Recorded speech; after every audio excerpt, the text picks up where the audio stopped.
Happy New Year everyone. Today I've got family over, so I'm doing a roast. I'm making a steak pie and roasting a silverside beef, so let's start cooking. Starting with the base of the gravy for the roast: onion, leek, carrot, celery. Preparing the beef with oil, garlic, salt and pepper, sear to seal. Went to the garden to grab some thyme and rosemary and poke some holes in the beef and slot the herbs in.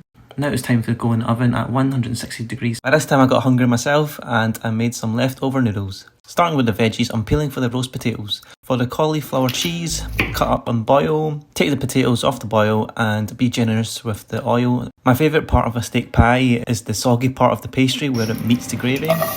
So as I'm cooking the silverside beef separately, I'm making a mushroom and onion gravy base to cook the pastry on. It sounds weird, but there's no rules in this house. Egg wash the pastry, strain the cauliflower. So we're making a basic white sauce, so melt some butter, add plain flour and some water, salt and pepper, then milk. Grate some cheddar cheese over it and add to the oven. While things are cooking in the oven, half and boil your Brussels sprouts. Cube your turnip. I use my heaviest knife when I'm dealing with root vegetables. For the sweet potato and carrot mash, just peel, cut up and boil. Around 1.5 hours later, the roast is done.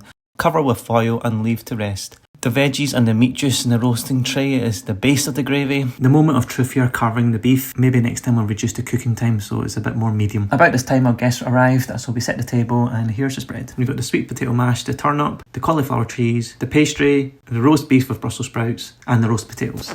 So it's time to plate this up. I don't remember the last time I roasted a beef, but it turned out quite well. Excuse the presentation here, but it's home cooking and it's not a restaurant. It was a great way to start the new year.